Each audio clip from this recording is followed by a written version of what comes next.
Halo teman-teman, apa kabar semua? Dimanapun kalian berada, semoga selalu dalam keadaan sehat walafiat dan lindungan Allah Subhanahu wa Ta'ala. Amin. Pada video kali ini, kita akan membahas materi dan soal-soal tes CPNS 2021-2022. Jangan lupa like, share, komen, dan subscribe ya.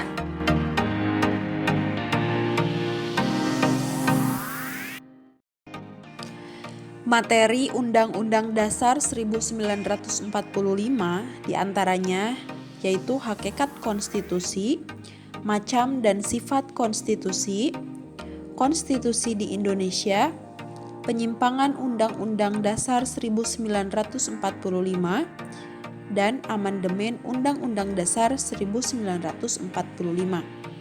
Berikut ini merupakan trik mengerjakan soal Undang-Undang Dasar 1945.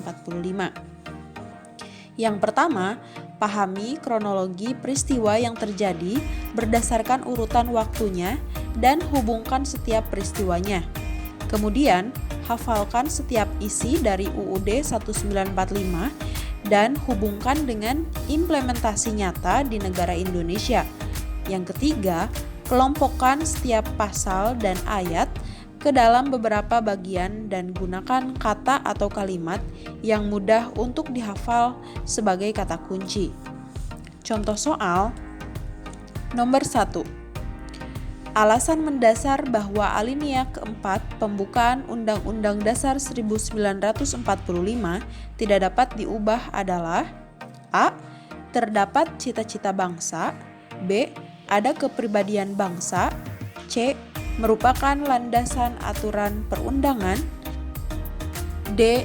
Merupakan falsafah hidup bangsa, atau E. Diperjuangkan oleh tokoh nasional dengan jiwa dan raga. Jawabannya adalah ya, betul, D. Merupakan falsafah hidup bangsa. Pembahasan. Alasan mendasar bahwa alinea keempat pembukaan Undang-Undang Dasar 1945 tidak dapat diubah adalah merupakan falsafah hidup bangsa. Contoh soal yang kedua. Dewan Pertimbangan Agung atau DPA adalah lembaga tinggi negara yang pernah dimiliki bangsa Indonesia. Namun, saat ini DPA sudah tidak ada lagi. Penghapusan atau pembubaran DPA terjadi akibat adanya amandemen Undang-Undang Dasar 1945 yang ke A. 1, B. 2, C. 3, D. 4, atau E. 5. Jawabannya adalah ya, betul, D. Dewan Pertimbangan Agung atau DPA adalah lembaga tinggi negara yang pernah dimiliki bangsa Indonesia. Namun saat ini, DPA sudah tidak ada lagi. Penghapusan atau pembubaran DPA terjadi akibat adanya amandemen UUD 1945 yang keempat. Contoh soal nomor 3. Penetapan dan pengesahan pertama kali Undang-Undang Dasar 1945 sebagai dasar negara Indonesia dilakukan oleh A. Panitia Kecil, B. Panitia 9, C. Soekarno, D. BPUPKI, atau E. PPKI. Jawabannya adalah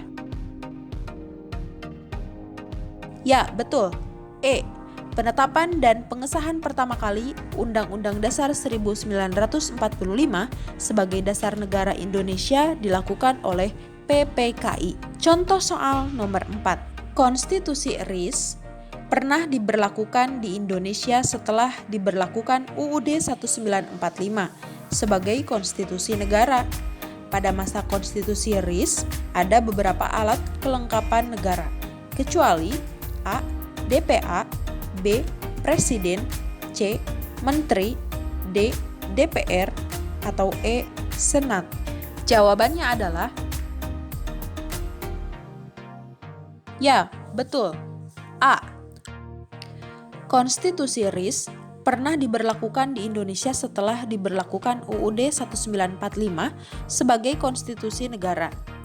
Pada masa konstitusi RIS, ada beberapa alat kelengkapan negara seperti presiden, menteri, DPR, Wakil Presiden, dan Senat.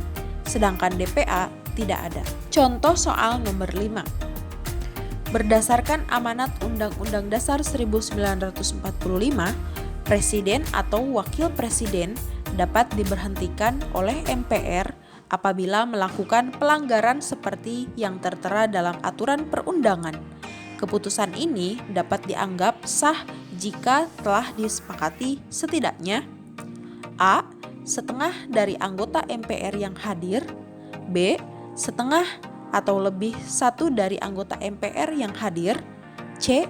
2/3 dari anggota MPR yang hadir, D. Setengah dari anggota MPR yang hadir, atau E. 25% dari anggota MPR yang hadir. Jawabannya adalah ya, betul. C.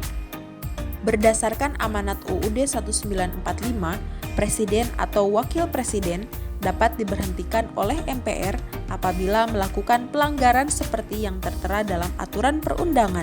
Keputusan ini dapat dianggap sah jika telah disepakati setidaknya 2/3 dari anggota MPR yang hadir. Terima kasih, sampai jumpa lagi di pembahasan soal selanjutnya. Selamat belajar dan semoga sukses.